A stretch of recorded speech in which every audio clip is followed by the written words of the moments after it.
Welcome back to the Floyd Memorial Library podcast, where you'll find information on what's going on the North Fork of Long Island.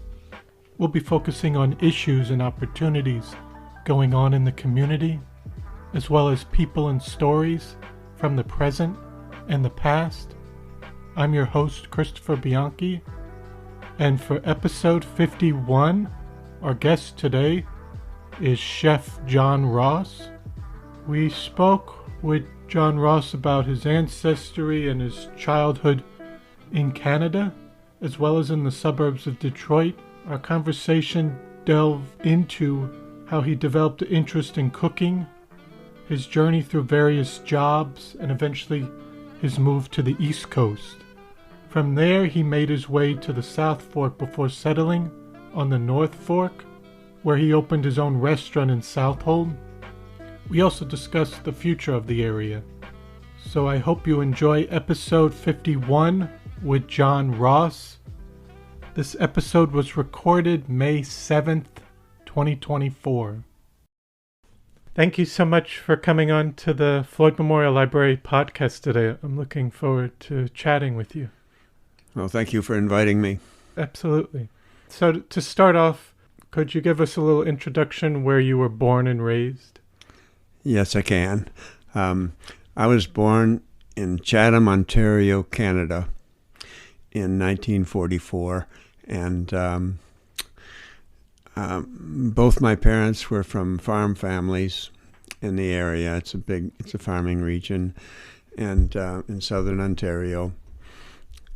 At the age of 5, though, my family moved across the river to Detroit, Michigan. Actually, we moved to Dearborn, Michigan, and my dad went into business in Detroit. That was about 2 hours from Chatham, so not a long ways away, but of course a new country. My parents eventually became naturalized citizens, and I, as a minor, could go either way later on.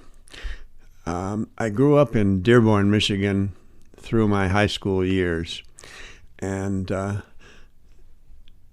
it's a big suburb of Detroit, the world headquarters of Ford Motor Company.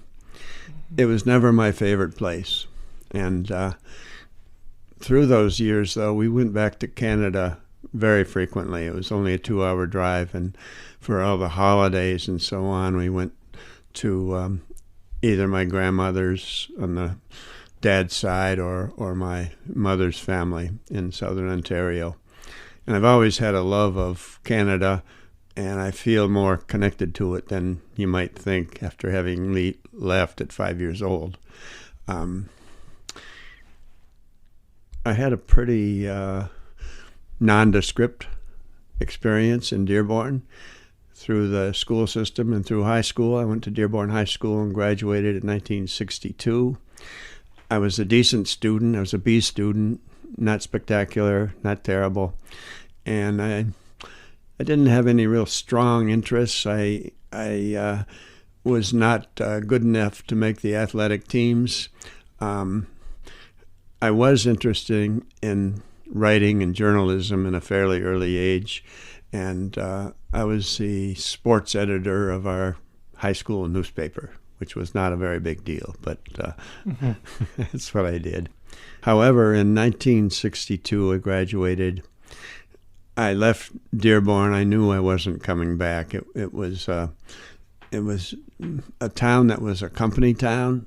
My dad did not work for Ford Motor Company, and it also, the suburb of Dearborn was a very racist place. At the time, many suburbs were, of course, but I wasn't a big social activist, but it kind of bothered me even then, and I knew when I left I would not be settling down there. In the fall of '62, I went off to the University of Michigan. I had just enough good enough grades in high school to get in, fortunately, and that became a very important experience for me. I actually got down and studied very hard. I was in liberal arts, and I became an English major. I had an interest in literature and especially in poetry. And I was a bit of a mixed-up kid. It was a difficult time. The Vietnam War, racial unrest, and the usual stuff, a lot of protesting going on campus. But Michigan was a beautiful university, a big one, and I got absorbed into it. And I did well on my grades. Now, later in life that I'm an old man, the things that I studied and learned at that time come back to me and are very important. I have a big feeling about students in college, and I recommend a liberal arts background for anybody. And my whole career has been as a chef, but that background I've never forgotten. However, in the junior year of my studies at Michigan, I was maybe getting a little more mixed up, and I dropped out of college. It was something I kind of regret, but I was having a lot of trouble focusing on where I was headed.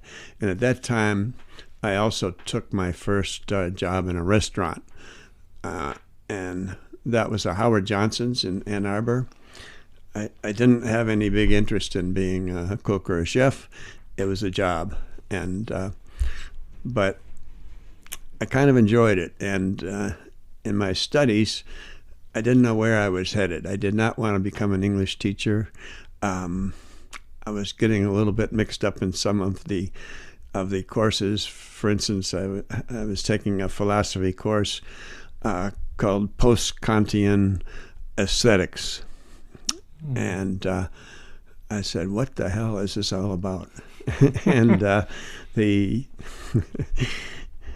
but that's when I actually started some cooking anyway in a commercial restaurant. And I found out that I was fairly good at scrambling eggs. Also an important time at University of Michigan where I met my wife, Lois LaPointe. She was a music major, slightly older than me, and she graduated from Michigan shortly after. After I dropped out, I guess you might say I sort of ran away. And my parents weren't real thrilled about it. And I took off on a motorcycle, and I had sort of pretty much decided I was going back to Canada. And so I went north, and I went to Winnipeg, Manitoba, which is very, very far north. Yeah. And I had the idea of maybe settling down there and cooking, and but I was still pretty mixed up, and it was a time when thousands actually of young Americans were going to Canada to avoid the draft in the height of the Vietnam War. That further complicated my feelings and so on. I was a natural-born Canadian. I had every right to go to Canada and settle down. I had my birth certificate and all. But I also didn't want to be tagged as a draft dodger. And probably I would have been for the rest of my life because so many went there at that time. Mm-hmm. And so I was a little mixed up. And so I contacted my girlfriend. I had sort of run away from her too, but I contacted my girlfriend back at Michigan, Lois, and she had gotten a job after graduating as a music teacher in Wyandotte, Michigan. And we made an arrangement to meet. actually, and we ended up in Omaha, Nebraska. We initially agreed to meet in Kansas City. I was up in Winnipeg, and there were no cell phones or anything, so communication was difficult, payphone. Mm-hmm. And I headed south through the Dakotas, and my motorcycle was running out of oil. I was completely broke. And by this time, my parents didn't even know where I was, but they weren't supporting me in any way, shape, or form. And so I got a hold of Lois again and said, let's meet in Omaha, Nebraska. Neither of us had ever been there. And I said, I'll meet you at the Greyhound bus station on probably such a time. I ended up going to the bus station. She came there also and met me. And a little bit later, we got married at the Justice of the Peace in Omaha, Nebraska. Mm.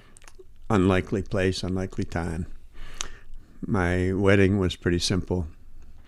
And matter of fact, it was so simple that on the day I got married, I had a job at a Howard Johnson's in, not in Omaha, but in Council Bluffs across the Missouri River.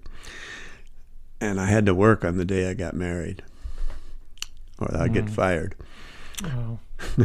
So I did, and we rented an apartment and sort of settled down. My wife actually got a job teaching music in Council Bluffs, Iowa, just across the river, and I quit the Howard Johnson's job, and I got a job in a restaurant called Trentino's.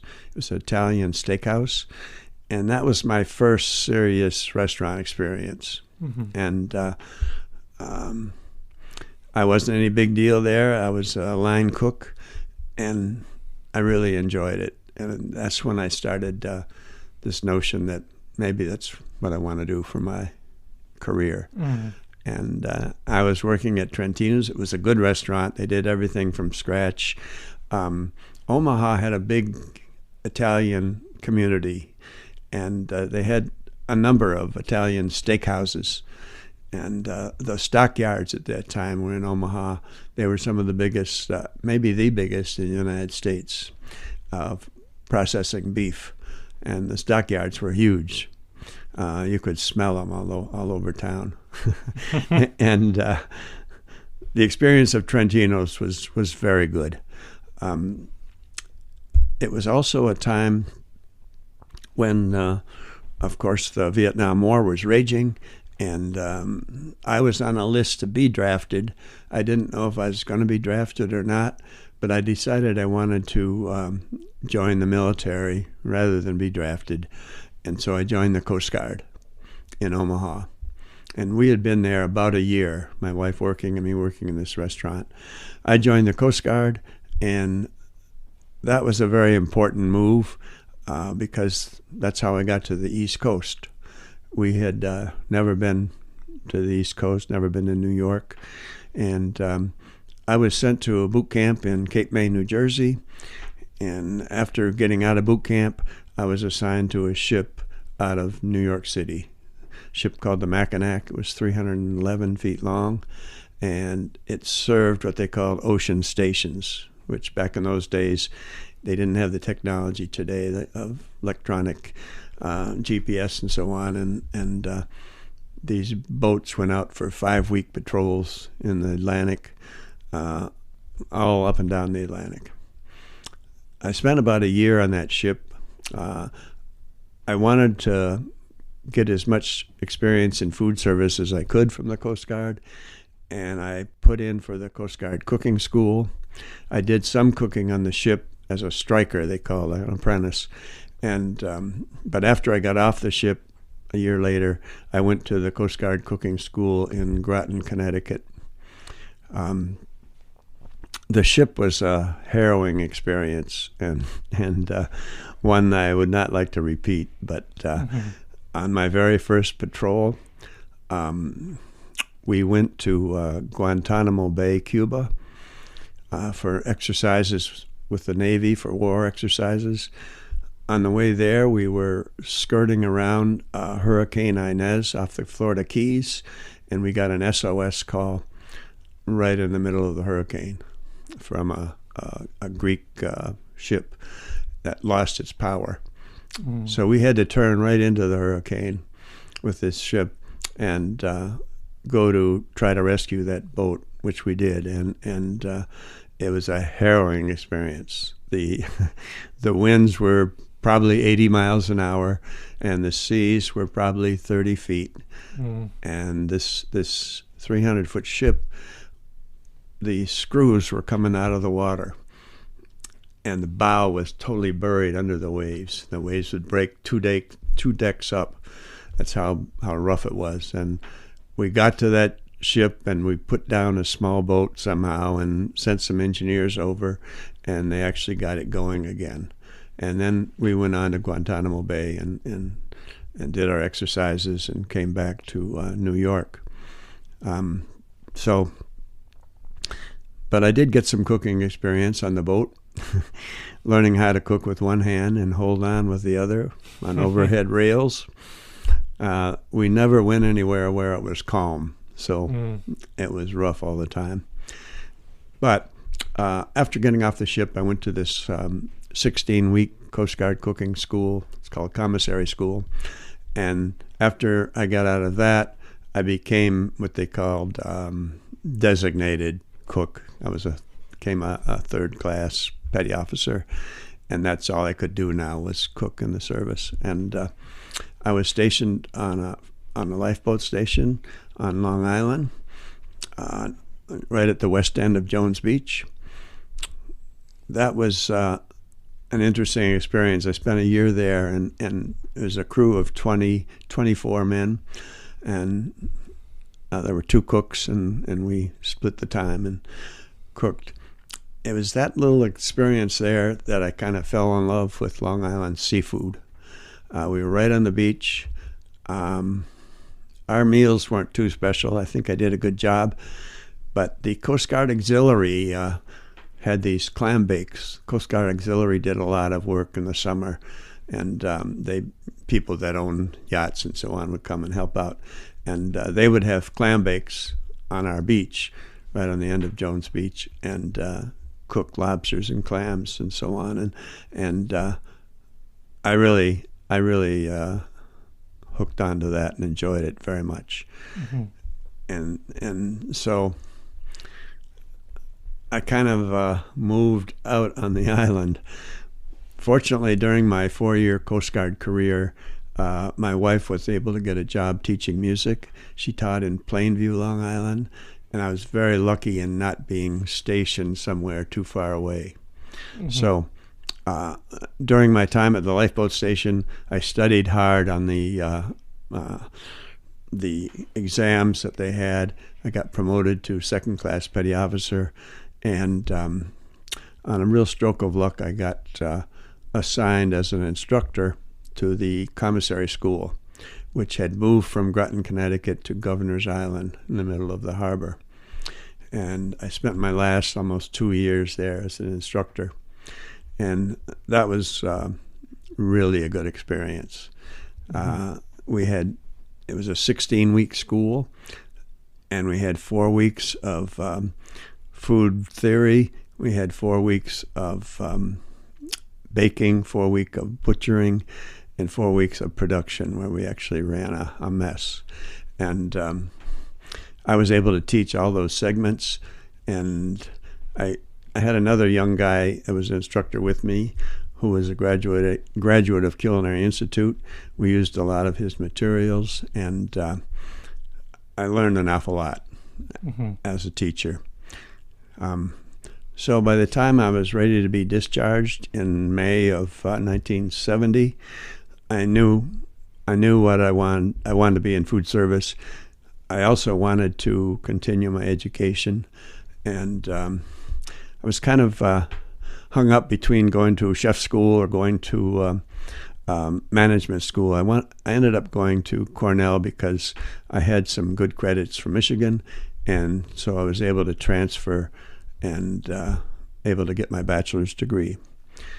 And so we went to Cornell in the fall of 1970 and to the School of Hotel Restaurant Administration, pretty famous school. And it turned out to be an excellent experience for me. It was a great school, very difficult studies, but I worked very hard, and on weekends I worked as a cook in the Statler Inn, there, Statler Hotel, and during the week studied very hard.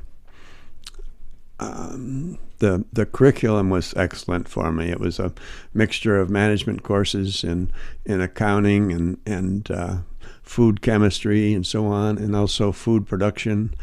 I didn't know at that time what my career wanted to be in food service. There were a lot of choices. I ended up graduating in December of '72 at the top of my class. I had like a 3.5 average, and so I had quite a few options. Fate sometimes has a lot to do with how you end up in this life. When I joined the Coast Guard in Omaha, I could have been sent to boot camp in Alameda, California, or New Jersey. It was a toss-up. Ended up on the East Coast and stayed here. In my chemistry class in Cornell, very difficult organic chemistry was required back then, and I sat next to a man named Kent Van Wiegen. He was a guy that owned a restaurant in East Hampton, New York. He had flunked out of Cornell 7 years before because he couldn't pass chemistry. That was the only thing he couldn't pass. And it was a very difficult professor there. And so he returned to take that course because he wanted his degree. And he had this excellent little restaurant called Squire's. I ended up kind of tutoring him in chemistry, and he got through and got a D in it and was thrilled. That led to him hiring me as his chef. Just one of those things. And I had never been out to East Hampton, but he hired me as the chef for that first summer. I think it was summer of '71 probably. And I went to work in Squire's restaurant, brought my wife, and I had a little boy by then. And that turned out to be another very defining experience in my career. Squire's restaurant was probably the best restaurant on the East End at that time. It was like a 3-star New York Times restaurant, little 40-seat place. And Kent Van Wiegen was a maniac for quality and so on. I ended up spending 2 summers there and I graduated from Cornell, and that experience told me that I wanted to be a chef owner of a small restaurant. It was that experience. And I had interviewed at some hotels and some fast food companies, but I wanted to be a hands-on chef, and it was Squire's that brought me to that decision. So now we're in 1972, and another coincidence was this man named Stephen Mikowski met me at Squire's restaurant. He was a fellow graduate of Cornell, but not a student at the same time as me. He owned a little restaurant in Southold called the Carriage House, and he wanted to sell it. He wanted to go back to Cornell and eventually become a professor. I went over to the North Fork. Never been there before. I didn't even know there was a North Fork. I thought it was Connecticut. You got over the bay. I went to the North Fork, and we ended up buying this place. A little help from my mom on a down payment, and it's the building that's now Founders Tavern in Southold. And that was in the late 1973. We changed the name to Ross's North Fork, and I started my career as a chef owner. So, just to go back a bit, could you talk a little bit about how far back your ancestry goes on on your parents, both of your Sure, parents' side? sure. I've already said that my parents both came from farms in southern Ontario. On the dad's side, the Ross family, um, my grandfather, Ira Ross, was a farmer. Uh, his grandfather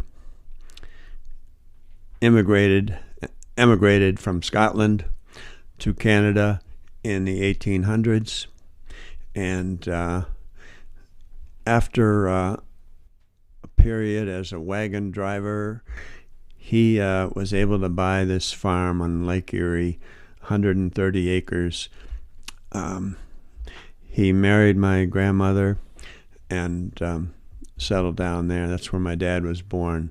Their ancestry goes back to Scotland, like I said, in the early, about 1830s when they immigrated here. Mm-hmm.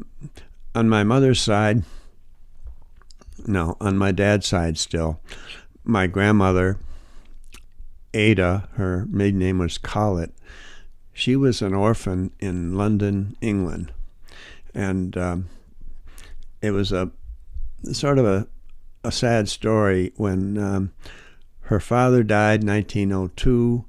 The mother was very destitute, had 4 children, and the social services people took all 4 kids away from the mom. I've been researched it, and it was kind of a cloudy situation. The landlord, I think, accused the mom of being a drunk and possibly a prostitute. But the truth is she was very poor, and the father had died. She had 4 children. They were starving in the east side of London. So my grandmother was removed to an orphanage, and then at 11 years old, she was put on a ship with her little brother to Canada. And they had a program back then called the Home Program, and they basically emptied out their orphanages by sending them to Canada, some to Australia. And they had sponsors in Canada. They were taken to Peterborough, Ontario, after they landed in Montreal off the ship, and they were split up from their siblings. My grandmother was placed with a family named the McCarrickers, who were Scotch, and she ended up in Highgate, Ontario, at a farm. These kids that were sent to Canada were indentured, and they were like slaves until they were 18 years old. They were totally under the control of their sponsors. No pay or anything, just they could do what they want with them. The girls usually ended up as housekeepers, and the boys usually ended up on the farm as farm workers. My grandmother was kind of lucky in that her family was a pretty good family. Many of those children that came to Canada were abused terribly. And there's been a long sort of process more recently of apologizing and reporting on it. My grandmother, though, was eventually adopted by the McCarrickers, and she married the guy next door, Ira, my grandfather, who was at the farm next door, and they turned out okay. It was a rough beginning, and she turned out to be kind of a hard old woman. You didn't want to mess around with her too much. Their farm they built in Lake Erie, though, was a very nice place, and she actually used her home as a tourist home. We'd call it a B&B today, but it was right on the lake. She made a nice garden. She took tourists in and fed them 3 meals a day and so on. And that was kind of a early start in the hospitality business. And I wasn't particularly interested in cooking, but I was interested in eating, and she was an excellent cook. So jumping over to my mother's side of it, the Russell family, they emigrated in the early 1800s from England, and my grandfather Silas Russell and my grandmother Mary Ellen Russell, they got a farm not far from Chatham in Charing Cross, Ontario. I think at the time they were in the 1800s, the land was almost free. It was being assigned to people that would farm it. And they either paid very little or it was free. And they died about the time shortly after I was born, so I never really knew them. But they had 10 children, including my mom. And they ended up living on this road called the 13th Concession in Ontario. 3 of the kids ended up having their own farms. I ended up spending quite a bit of time on those farms as a little boy and as I grew up. And so, like I said earlier, I returned to Canada frequently on holidays and summer. And so that's pretty much it. A Scotch-English background, goes back quite a ways, and they were farmers. And then could we talk a little bit about your parents in that what was your dad doing for a living in Canada? Okay, my dad and mom got married in 1938. My mother had gone to high school, and she went to this one-year business school to become a secretary. She got a job at a local Ford dealership in Chatham, Ontario.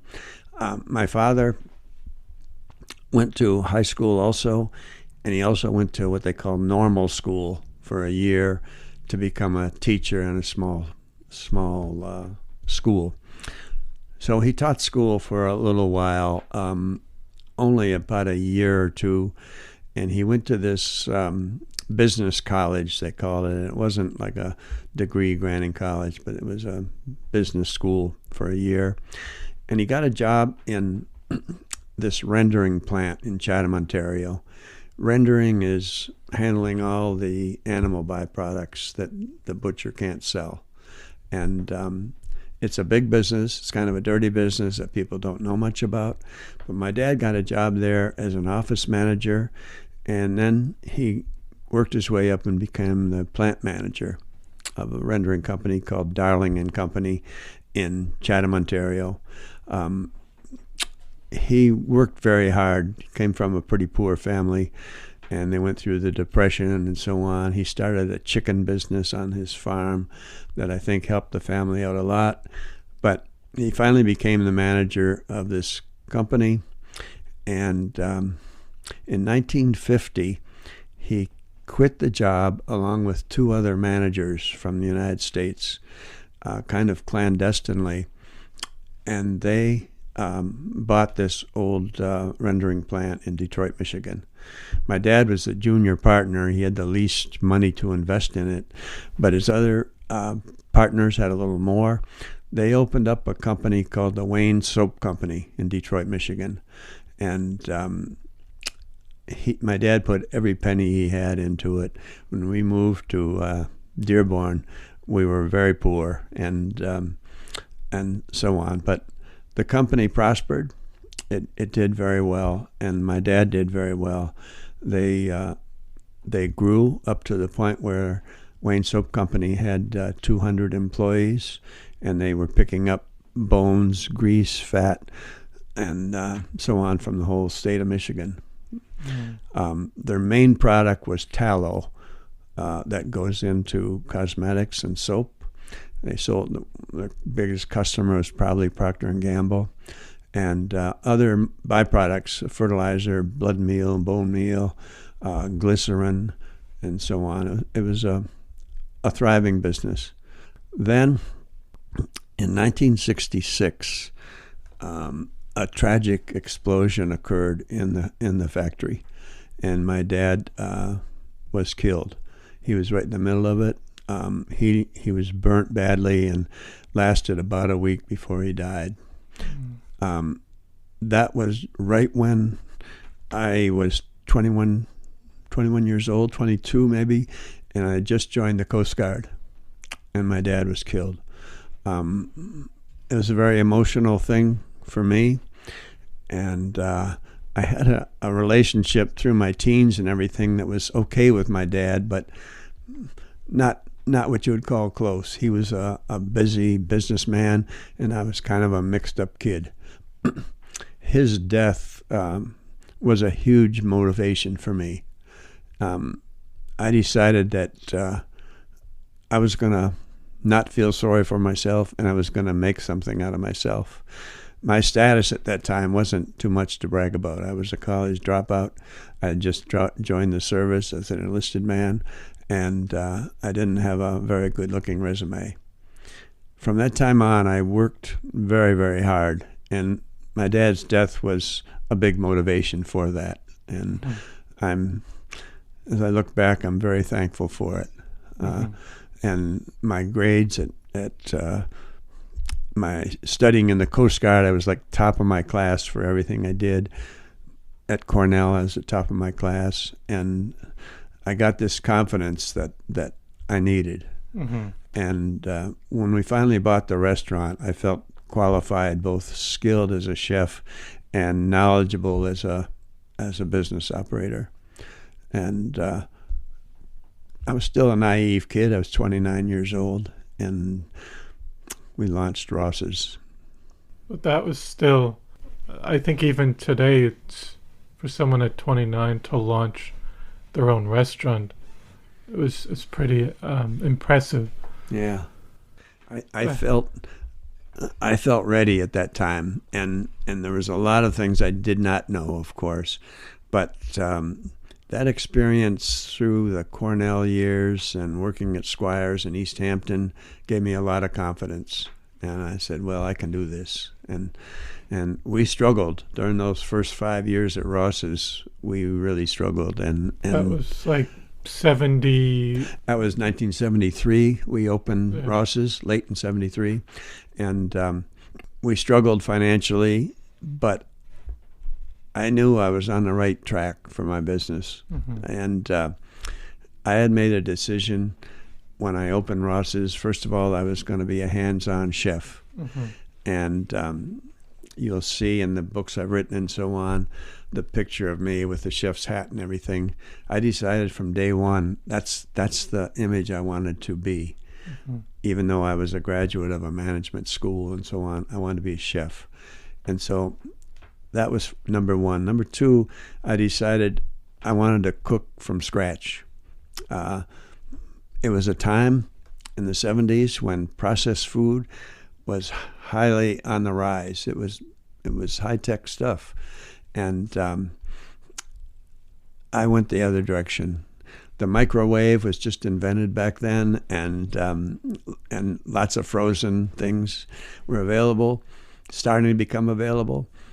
And I went the other way. I said, we're making it from scratch here. It might not be the best, but it's going to be our food. And we did. We made our own bread. We used all the fresh foods that we could.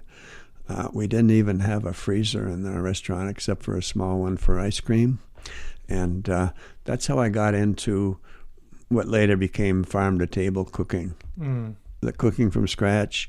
To make that possible, we created a daily menu, and that was unusual at the time. And we literally wrote the menu every day with the date right up at the top. There were no copy centers or photocopiers then. My wife had to type those things out on a Mimeo. I don't know if you've ever seen a Mimeo. I haven't seen it. They're a nasty machine. And you have to put this fluid in them, and you have to use these stencils, and you put them in your typewriter, and you type out your page, and then you feed them into this thing through a roller. And the fumes in it are toxic, and comes out kind of a purple, not very beautiful print. And we did that every day, and and we glued them into a menu cover, and that allowed me to have the flexibility to keep it fresh. And we also had a very limited menu, which is very unusual in the 70s. We had usually 7 entrees, maybe 4 or 5 appetizers, and about 3 or 4 desserts, all made from scratch. And So that's how I got into that, and I stuck with that idea all 27 years. In the beginning, I had some identity problems. What kind of a restaurant are you? People would say. Are you Italian? No. Are you French? No. Are you a family restaurant? No. What kind of a restaurant are you? And I said, we're a North Fork restaurant. And I had initially some problems with identity, and I came up with that slogan, you might say, in my advertising, and I called it the food and wine of the North Fork. Mm-hmm. It was a big coincidence that Louisa and Alec Hargrave planted their first vines in that same year, 1973, and our wine industry was born. I already had a interest in boutique wine from the Finger Lakes when I was up at Cornell, and it was just emerging then, both on the West Coast and here. So from day one, I became very involved with our local wine, and that was one of the highlights of my career, really. And as time went on, I carried all the local wines. I had a wine list that was exclusive Long Island. In the beginning, I carried everybody's wine, and through events and wine dinners, I got to know all the wine people, and that was huge. And that actually became part of my whole marketing theme, the food and wine of the North Fork. And we were the only restaurant really where you could focus on that. Not that others didn't have local wines, they did, but we were the pioneers in that. And I gradually became known as a pioneer in local produce too. Mm-hmm. Long Island ducks, we dealt all 27 years, mostly with crescent duck. And I had farm stands that I dealt with that I had charge accounts at. Old farmer Mike Konarski and Conway and Krupski. We had charge accounts, and we went there daily. And that's how it went. And we were at that location on the main road in Southold for 11 years. And eventually I sold it, and we moved up to the Route 48 North Road. Same restaurant, but I bought a restaurant up there that was called Raymond's.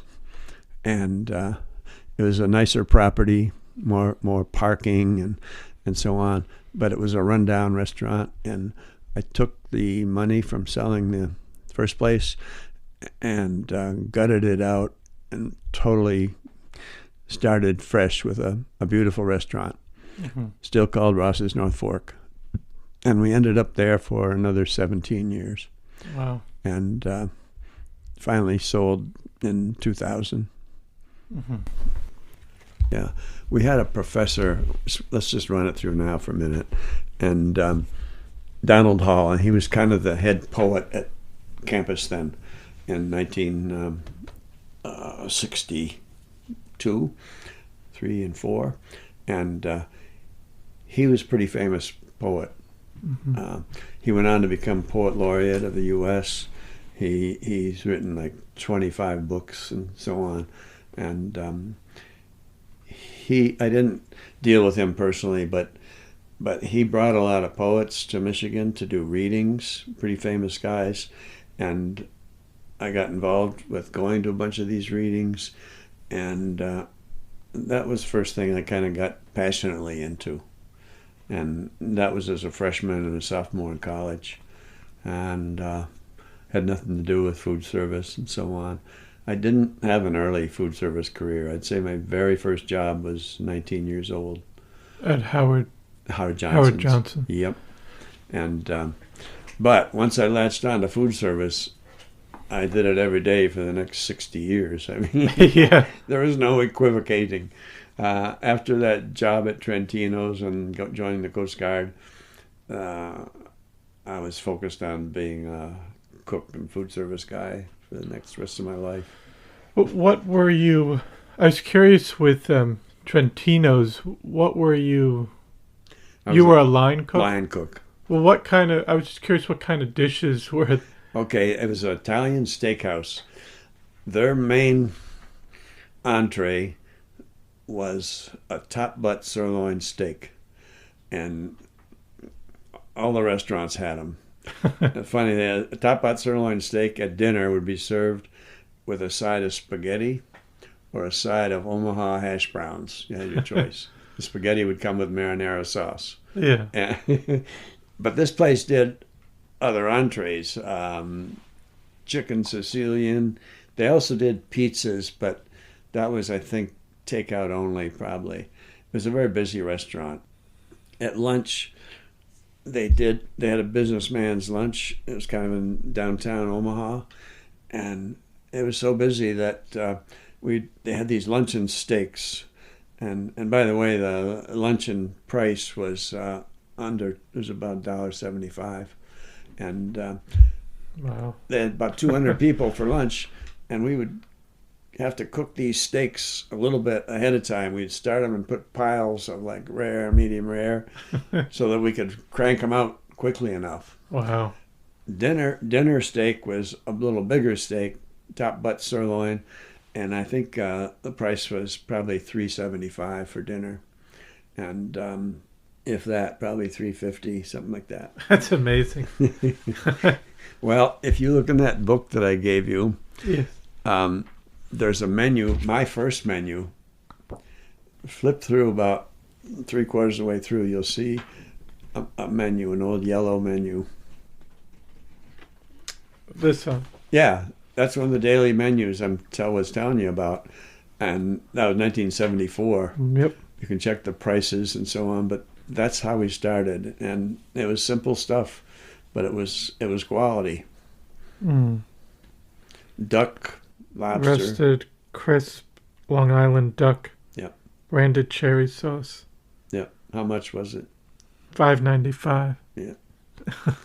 Appetizers were like 75 cents. Yeah. And desserts are 60, 70 cents. And but it was all, even the desserts were all homemade. Oh, yeah, yeah. Like the Cortland apple pie, rice pudding. Those were Cortland apples. Bonnie Hoffner, wonderful employee of mine who's still around. She worked for me for 25 years as my baker pastry chef. And we made every loaf of bread. And we made every pie, every cake. We didn't buy any of that stuff. Because as you said, you noticed things were starting to be processed more. Yeah, they're much more available. And so they allowed restaurants to add a lot to their menus. A typical restaurant menu back then in the 70s, and people often say that North Fork was a sleepy place. It wasn't that sleepy. It was very different than now, but not dead. Well, when you were working on the South Fork, but just for 2 summers, yes. 2 summers, what were your initial thoughts when you saw the North Fork? My initial thoughts was this was a beautiful place, and you know, I was very lucky to fall into it. East Hampton was not my kind of people, not my kind of place. Yeah. And I probably could have become a very wealthy man if I had bought that restaurant that I worked at, because it was right in the Montauk Highway, on the Georgia section, and so on. Very rich people. Yes. I was a naive kid from the Midwest, and you know, my family's farm backgrounds and everything kind of was bred into me. Mm-hmm. It's funny because just recently I went back to Chatham and hooked up with 3 of my cousins on the Russell side, and had dinner with them in Chatham, and it was wonderful. But getting back to the North Fork and the South Fork, East Hampton, I never felt very comfortable there. I was just so lucky to end up on the North Fork because the North Fork fit my personality. It and my felt family. like it had that farm and Yeah, yeah, uh, and I was not a go-getting type guy. I was more of a plugger, mm-hmm. and but the ambiance of the North Fork was perfect for me. My wife, my children, and I've never regretted that. And I've Mm-hmm. always said I was very lucky because I don't think being on the South Fork would have fit me too well. Yeah. Uh, it's a beautiful place, Mm-hmm. and there's some great people there, but the North Fork just fit my personality, Mm-hmm. and that I think made my career easier, and I was accepted by the community gradually, and my idea of the food and wine of the North Fork Mm-hmm. was popular, and we did okay. We weren't rich, but we did okay, and you'll see in my bio there that eventually I started teaching at Suffolk. I was lucky because of I had my degree, and I went at night and I got a master's degree. And although I was very busy, I kept my job as a chef owner and was right on the line cooking. But I also was a full professor at Suffolk for 14 years. Wow. And financially, of course, helped me. The off season was bad then, just like it's bad now. Mm-hmm. In the restaurant business, it's a tough time. It's always been tough. Always, always. But we stayed open. We were basically a year-round restaurant. We closed for usually 6 weeks in January after New Year's, and we opened like Valentine's Day. And during that time, we did some vacationing. I was teaching much of it, and we renovated the restaurant too, painted it out and everything. Mm-hmm. And you weren't really interested in cooking. Like, do you feel like there was some inspiration from even, you said, your grandmother? Yeah, I was interested in food, and mostly in eating. But Yeah. I can't say in those young years that I was interested in being a cook. Yeah. My mom was a decent cook. My grandmother was well, when you talk about cooking from scratch, my grandmother made hunters. She allowed people to come on her property and hunt. She had a little stream that went into the Lake Erie, and it was a popular place. She let them come and hunt, but they had to leave 50% of their catch on her back porch. And in the wintertime, she would have dead rabbits, pheasants, ducks, and she would clean them and cook them. I remember one wintertime experience there that I put in my little book that's very poignant, in that it was a freezing cold January, and we went there and went into her house, and she served this beautiful meal of wild duck that she had that hunters had killed, and pies. She was very good with pies, and then they overcooked English style vegetables, rutabaga and carrots and stuff. But she was an excellent cook, and it had an impression on me for sure. But I never went as far as saying, how do you cook that? Yeah. I think it came back to kind of haunt me later on. And then I did have another question. When you were in the Coast Guard, Mm-hmm. that was for a year. Um, That you were on the ship. yeah, 4-year enlistment I had to Mm-hmm. sign up for, and of those 4 years, basically a year on the ship, a year at a lifeboat station, and 2 years as an instructor at the commissary school. During that time, we lived on Governor's Island. I was high enough rank by then to get married housing. We lived right on Governor's Island, beautiful, not beautiful, but a 2-bedroom apartment. Yeah. Overlooking Statue of Liberty. Big ships like the Queen Mary would come like 20 feet from our bedroom, Wow. And that apartment, by the way, was $120 a month. Mm. It was a government apartment Wow. on Governor's Island. That was a beautiful time for me, like I said, and all I had to do was walk across the soccer field to go to work, and I learned an awful lot. My wife had it a little tougher. She had that job I told you about out in Plainview. She kept it the whole 4 years as a music teacher, and that helped us financially quite a bit. Mm-hmm. She made a huge salary of something like $7,000 a year. And I said, wow, we hit the lottery. And but she had to commute at those last couple of years from Governor's Island to Plainview. And she had to be at school at 8 o'clock. She had to take a ferry from Governor's Island to Lower Manhattan, go up the East Side Highway to the Midtown Tunnel, get under the tunnel, and go to exit 42 in the LIE to her school. Wow. So she had a long day. Commute. Long day. But it all worked out okay. And during my time off as an instructor there, I would wander around Manhattan and learned a lot about food. I would hang out down in Lower Manhattan, Chinatown, Little Italy, and so on, and I learned a lot there. It was a good time for me. And now you said that when you had opened the restaurant, it took a little bit for the initial 2 years, kind of. More like 5 years. 5 years to break even. Break even. Yeah, we lost a fair amount of money, and but I'm not sure exactly how much we had in savings or whatever, but we skimped by. Mm. And in fact, my mom, she initially loaned me money to get down payment for the restaurant and my house. It was very nice of her. But she initially said, Johnny, you're not going to make it there. It's a sleepy town, and there's no way you're going to make it. And I knew I was going to make it. I had this feeling that this is a thing that's going to happen. And Mm-hmm. after about 5 or 6 years, it was happening. And my mom said, I knew you were going to make it. And 5 or 6 years into it, I was doing well enough to pay all my bills and so on.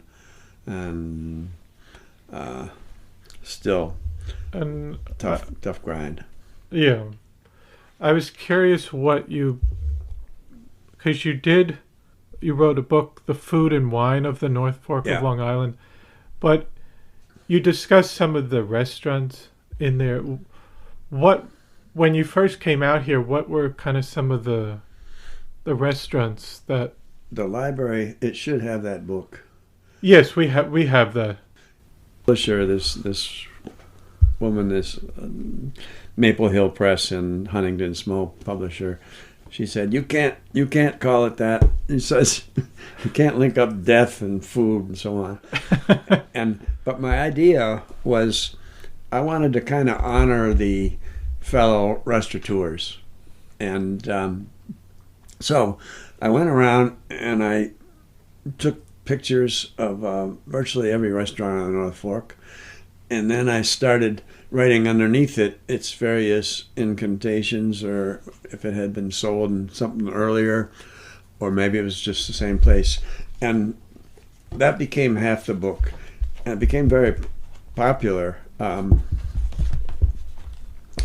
And I'm really happy I did it now, because it kind of immortalized some of those restaurants. And my idea was that restaurateurs are great people, and they put their heart and soul into these businesses. Some of them make it, some don't. Some last a couple of years, some last 50 years. But they all should get credit for what they've done. Mm-hmm. And my thought at the time was that historically you see, a lot of monuments, churches, government buildings, and so on, statues. Yeah. You don't see restaurants. Yep. And I thought, I want to try to honor restaurants. Mm-hmm. That's exactly what I did. And so you'll see if you go through here, Mitchell's and Claudio's and Porky's, and some of these places were thriving when I came into town. And so on. Bruce's Cheese Emporium, and the rum line and Drossos and Aldos and oh man. Did you have a favorite place among, not to like, not to, I loved all of them, and my heart went out to them. It still does.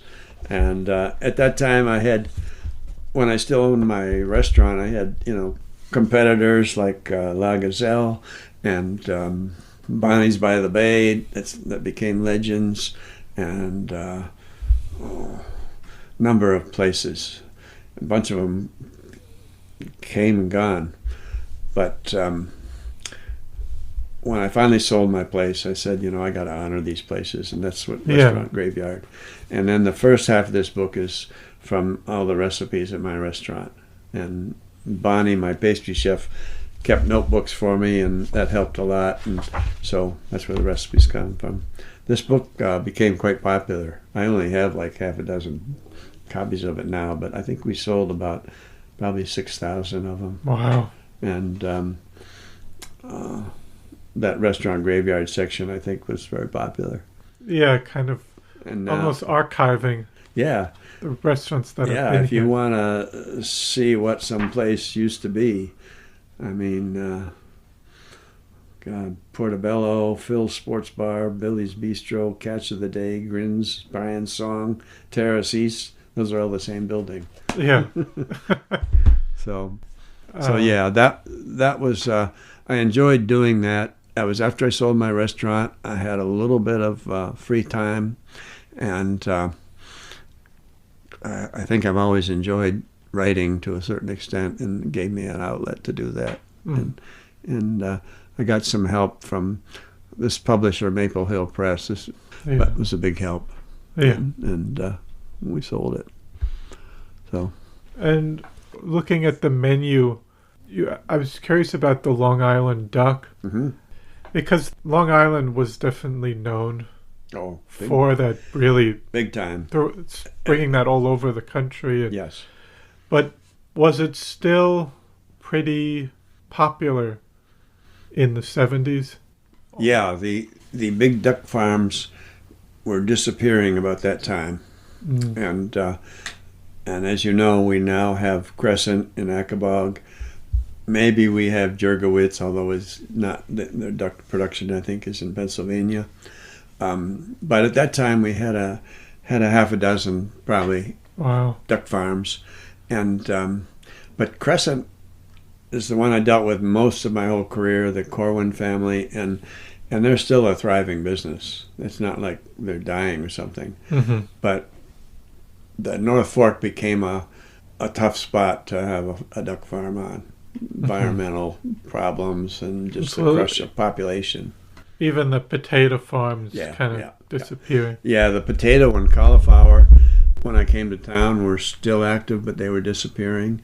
And their problem basically was, they couldn't compete with other places like Maine and so on. Yeah. Because of the price of land and so on, the crush of humanity. It was a very fortunate thing that the Hargraves started planting grapes and brought on that revolution. And it's not only that they took the place of potatoes, but we've found through 50 years now of grape growing that this is an ideal location for making wine. Not every location is. But the North Fork, if you read the book just published by Richard Olson Harbeck, called Sands, Sea, Soil, Wine. He just published that book. You'll see kind of why. And the soil here is unique and has been for centuries, really. And other factors, the maritime climate, the drainage, and the soil all have added up to make a unique, distinctive wine. And people are just beginning to maybe realize that. And the best of our wines are really good. But they're also distinct. They're very different than California. They're different from Europe. And they're different from Finger Lakes. Lately, I've been promoting the idea of North Fork cuisine. as opposed to just farm to table cooking.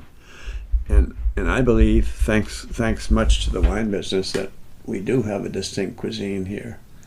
And it includes the historical part, whether you're talking about ducks or fishermen or even the Native Americans. Mm-hmm. Steve Wick did a good job on his book. It's been out quite a while, called Heaven and Earth. Mm-hmm. I'm sure you have it here. And he talked about the native Korchog Indians and how they weren't like hunters-gatherers. They were farmers, and the land here was terrific. Mm-hmm. And when the Pilgrims came down from the New Haven colony in 1600s, they didn't come into a wild land where they had to clear everything. It was already going. Mm-hmm. And that was Steve Wick's kind of premise. Yes. But the North Fork is a special place, and I fell into it through those accidents I told you about. But it fit my personality, and I've enjoyed it so much ever since. And I think that wine is special, and I think the food is special. Mm-hmm. I think an asparagus here is better than asparagus somewhere else. Yes. And then I just had two questions. Your thoughts on the climate today in restaurants, and as a chef, what kind of advice would you give someone that's wanting to start out? Because as you started you started your own restaurant when you were 29. Yeah, and the North Fork then, in the 70s, the restaurants were primarily what you might call mom and pops. Mm-hmm. They were family-owned businesses. Whether you're talking about Soundview with Jack Levin, or Porky's with Walter Slajeski or Armando Kappa, they were family-run businesses, including mine. We were able to do that for a number of reasons. The so-called sleepy North Fork was a good environment, and I suppose relatively cheap. When I bought my restaurant in 73, I bought the whole place, property and all, for $125,000. Now, forgetting about inflation and everything else, today, very difficult to do what I did with a family restaurant, and you'll see that those type of places have basically disappeared or are disappearing, and what we have replacing them is corporate operations, and I think the word group is most prevalent. Mm-hmm. And so famous places like Claudio's and Soundview have sold, but not to a family, to a group. And North Fork Table, and those groups come from various places, but they usually own multiple restaurants and hospitality places, and you won't find any chef owners like myself that were cooking on the stove and own the property. That's harder to come by. Very hard, and the economics are very difficult now. Mm-hmm. I couldn't do it. I was very lucky at the time to be able to do it and to kind of follow a dream that way.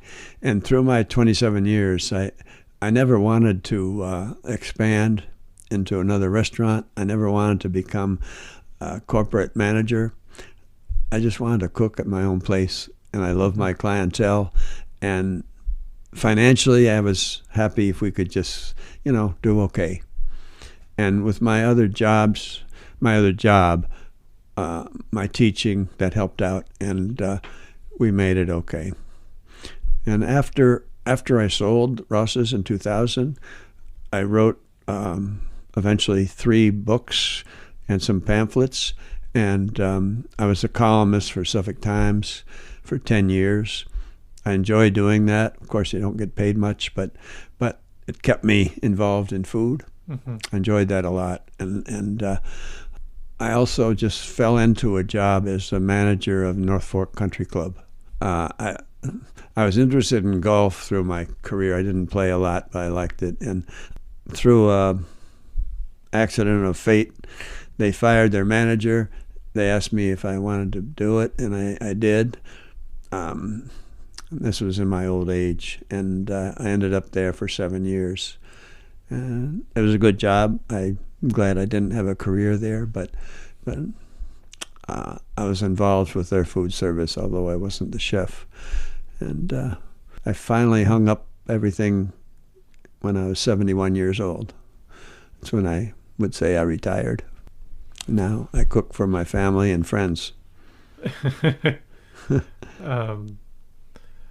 Do you have any future projects or working on another book?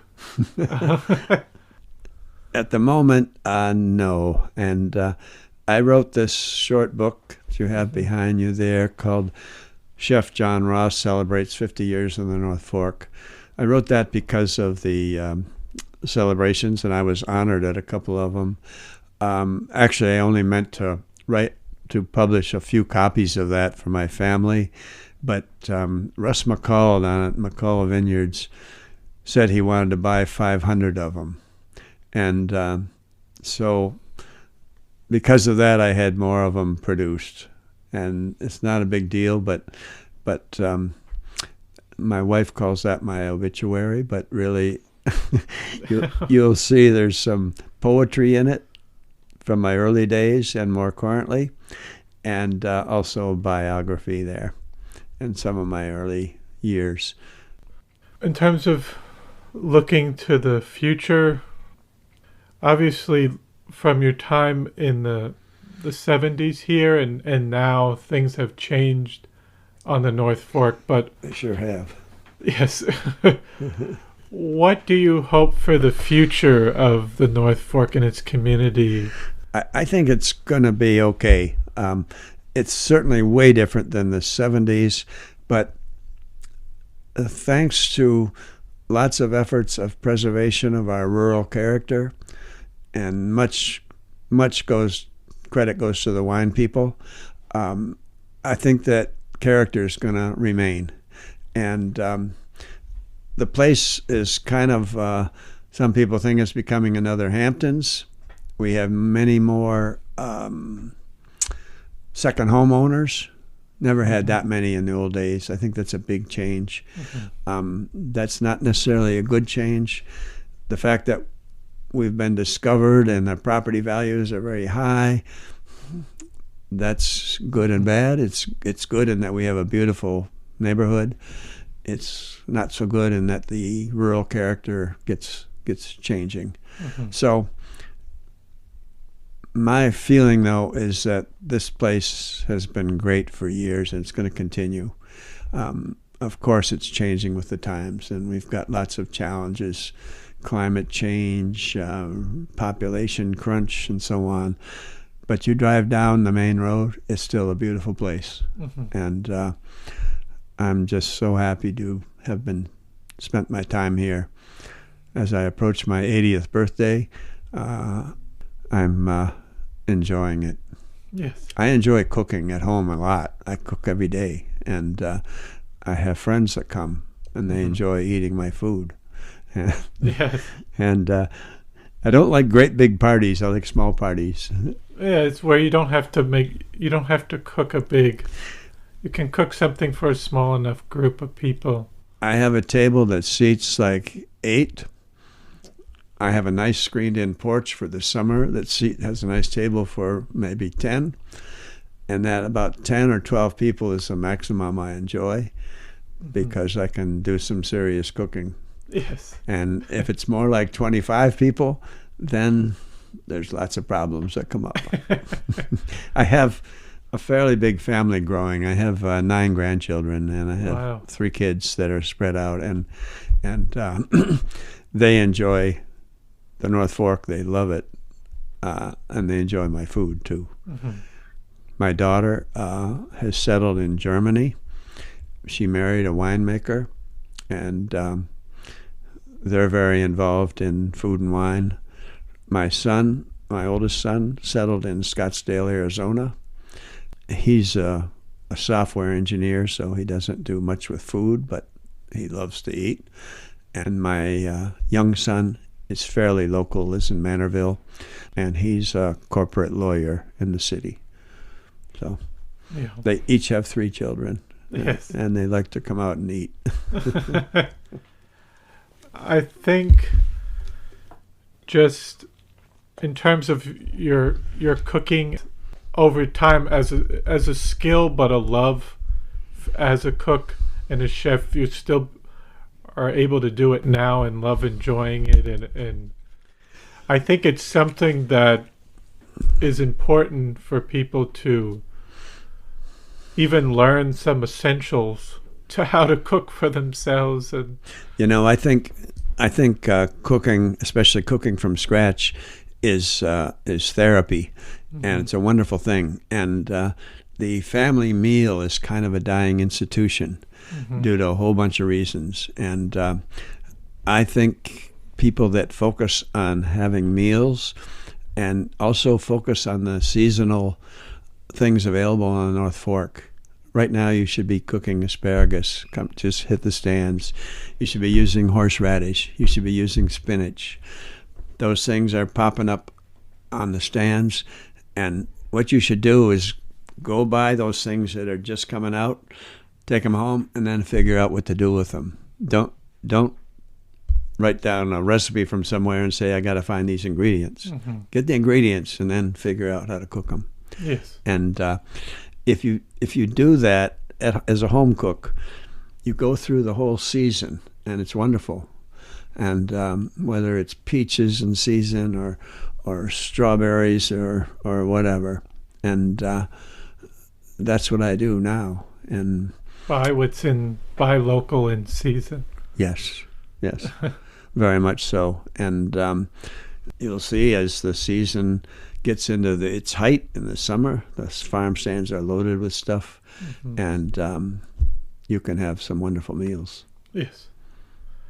And you can also experience the cuisine of the North Fork. Get a bottle of local wine. Yes.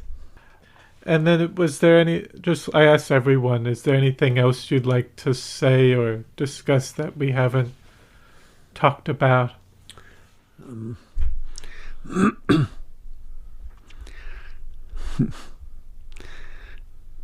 Not really. It's kind of tough getting old. And like I said, I'm approaching my 80th birthday. But I'm also enjoying life, enjoying cooking. I also enjoy poetry. You'll see in my latest book, I've written some poetry. It's lousy poetry. There's no rhyme, there's no rhythm, there's no structure. It would fail every poetry class. But it's the truth, and I enjoy sometimes just putting things down like that. And I don't hope to publish a book of poetry. Maybe posthumously. Who knows? But I enjoy writing things. Yes. Well, I want to thank you so much for coming on to the podcast today and sharing your inspiring story of coming out here and your love for food and starting your restaurant on the North Fork, as well as documenting and archiving places that have been here as well. So it was really a joy to talk to you today. It's a great pleasure. Thank you for inviting me, and I love talking about my history on the North Fork, and now that I've been here 50 years, I'm quite proud of it, and thank you for communicating that to others. Yes, absolutely. Well, I hope you enjoyed episode 51 with Chef John Ross. I want to thank you for listening to the Floyd Memorial Library podcast, and we'll see you next time.